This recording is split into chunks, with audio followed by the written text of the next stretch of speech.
the whole concept of success to me is a little bit warped. Because what are you being successful at in your house trap? That's not successfully living.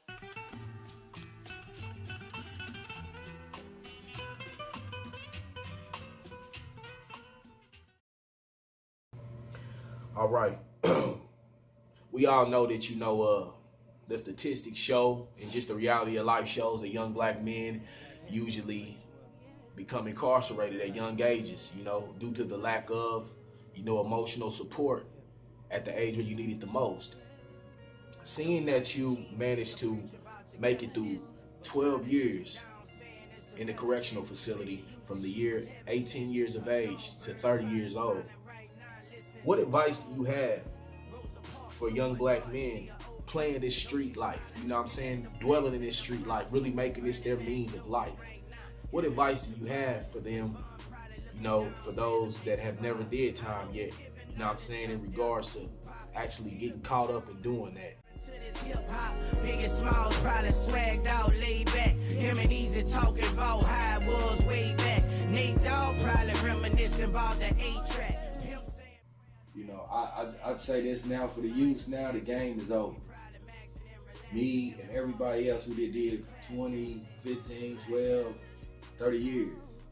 We all just now coming home. We trying to tell the youth now the game's over. The game's been over.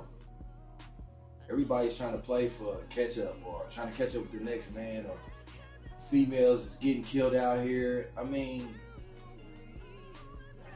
we gotta come together now. People pay too many ways for us to get where we at today, to get them chains broken off of us. You know what I mean? So we gotta really now come together now. We can ride in front of the bus. We can do all kinds of stuff now. We just need to know how to come together and stop hating on our own color. Because back then, our race was scared to go on this street and go on this street because of the white man might hang them or something. But now, this generation, the black man is scared to go on this block or scared to go on that block because it's of his own race. So, I mean, we gotta get these kids together. We gotta really, but see, it's gotta be ones that's really gonna do it from the heart. The reason why these kids is not listening is because people that's talking to these kids is people that ain't never experienced the lifestyle of the streets, that ain't never been locked up, that ain't never been to prison or never been to jail or never, you know what I'm saying? They never dropped out of school. They never did all that type of stuff. The ones that's talking to these kids now, majority of the ones that's talking to the kids is the ones that graduate from Yale, Harvard, Butler, universities and shit like that, you know what I mean? And graduate with high honors, and their daddy's the president of the golf club and all this type of stuff. So them people, they can't get across to the kids. They ain't gonna get across. Them kids looking at them as a joke. What the fuck can you tell me about not hustling, don't do drugs and shit, and you ain't never smoked weed, or you ain't never popped a pill, or you ain't never did cocaine? I had to sell some drugs. You ain't never had to sell some drugs coming up as a youth, basically. That's what you pretty much trying to say. Yeah, you didn't have to, you know what I'm saying? But once I didn't have to. But once I got exposed to the streets, that's what I chose. But I look at it like, now, man, I'd rather get out here and talk to these kids because they need that guidance. I guarantee I can touch a lot of youth with my story because I've been there. I done it. I lived it. I lived on the streets or whatever. I hustled on the streets. I did everything. I went to the penitentiary. I did 12 years, man. A lot of dudes I know that did time in there. I know dudes that had lesser time than me. They couldn't take it, and they hung themselves. I used to see a lot of deaths in prison to the point that people couldn't take their lives, couldn't take it no more. So they took their own lives in there. The same thing that go on in the world it goes on in the prisons. You see killings every day. You get locked down in the cell all day. I mean, you get your phone calls. You get to watch TV. It's the same thing. You got all your drugs is in there. People OD in there. I seen a lot of shit, you know what I mean? But I want to take these kids, and I want to take them in there where I was at. That's what you got to do. Not no scared TV, not no scared jail shit, that shit they be showing on that TV. I'm talking about real shit. Take them in them motherfucking prisons that you went to. I guarantee you, I could take any young hardest. You can give me the hardest. You say he's the hardest motherfucking youngster out here. I guarantee I take his ass to motherfucking one of the prisons I've been at. I guarantee he won't last a fucking hour in that bitch. He won't last an hour in a cell. He will break the fuck down. Because you gotta understand, you are programmed. Your name is gone. You no longer whoever the state, your government name. You ain't got that name. You got a number when you in prison. That's what they call you by. It ain't no when you go to prison, they ain't gonna say Mr. Tunstall or Mr. Earl. Only time they call you like that, that's when they passing out your mail. Other than that, they gonna call you by your number. I still know my DOC number, bro. I would never forget that number. But the reason why I remember that number is because it's already programmed in my mind to remember it. But the only reason I remember it on my own personal issue is because I don't want to go back to it. So I know what I'm gonna go back to. I know I'm gonna go back to that same fucking number. Wearing motherfucking brown khaki jumpsuits and walking down like we on a chain motherfucking game. And we gotta walk single file line. And they tell you turn this way, go down this aisle, to sit down for chow. And man, fuck that. Program. Motherfuckers don't know what we go through in penitentiary, man.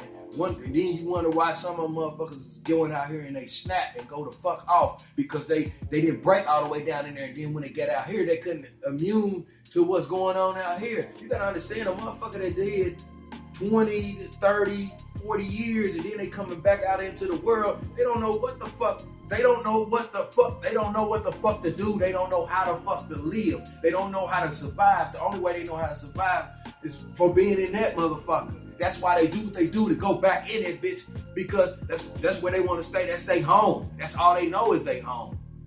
But me, I overcome it because I don't want that to be my home. How long have you managed to be free from incarceration, Shakespeare? I've been out almost 11 years. That's what's up, bro. And statistics of today, a person get out of prison from doing 12 to many years after that and staying out, they return right back in at least 6 months to a year. And they on a serious bit, you know what I mean? Yeah. So, but I prove statistics wrong. I'm one of the ones, and it's probably many more. And that's probably because. And I know a couple guys right now. Yeah, So I know by the grace of God, I know one of my guys, he been out a little longer than me. And we both been out here for a minute. He did 10 and I did 12. And he's doing programs right now for the youth. You know what I'm saying? And he's my guy, you know what I mean? He's from Brightwood, and that's my bro. So what influenced you, Shakespeare, to intertwine with the street life? How did it all start? You know what I'm saying? First of all, the way you're gonna be able to get to these youths is, well, from my situation, from how made me go the route I went, it wasn't just that. I mean, I had both of my parents. They both was in the same household. Sometimes me and my dad, we do things, you know what I mean? We all went on vacations and stuff like that. But, you know what I'm saying, most of the time, he always say, go to your mama, go to your mama. My mom taught me how to play softball, all that type of stuff, you know what I mean? My dad was there, but he kind of wasn't there.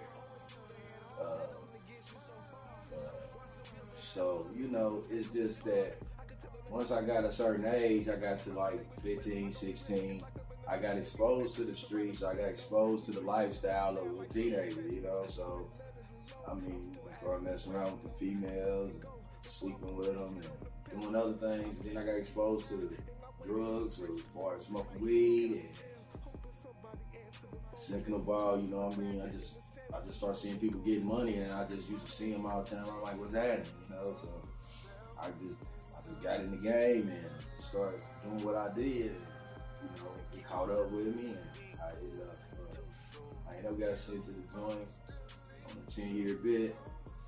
Then turn around, I was called back to Marion County again. I was thinking I was about to go home, but they telling me I'm indicted on another charge, and that was a drug charge. They gave me 15 more years for that. So I went back to prison with a 25-year bid. So, What do you like to do with your spare time, Shakespeare? The world would like to know. I just like to just see talent, you know what I mean? Just like to watch my guys that just in my circle, little youngsters that's into music and on a positive level. I like to see them perform. I like to see the energy that they have. And I just see the talent that I used to have when I was young. You know what I mean? But I see it in them, and I know they can make it. That's what's up. That's what's up. Real tough, man. And then what inspires you to get up every day and get this life in motion, man? Man, I'm serious. God first, the head of your life. Any type of decision or any type of situation that you want to do, or any goal that you want to achieve, you put God first. You can't go wrong because God already, he never makes mistakes. He knows the plan for your life, and he knows it's going to be in a positive and productive way. But if you do it your way, you know if we do it our way, it's going to turn out negative, it's going to turn out wrong, and it's not going to come out the way it should come out because we're not being patient and we're not sitting and taking our time and waiting on God and letting him guide us in the direction that we need to go with. So basically you saying that everybody needs to always look to God first, no matter what decisions they making? Well, it depends on who. Well, I mean, I ain't gonna say everybody go to God, you know, because everybody got their own different beliefs. So whoever's your higher power is, you know what I mean, you should put that person, put him first, and let him guide you in the direction that you need to go in. Because, okay, I'm saying from my point of view, from my experience, I'm a firm believer in God. And I put God first because I know God. He knows the decisions. He knows the right things for me and the bad things that's not for me.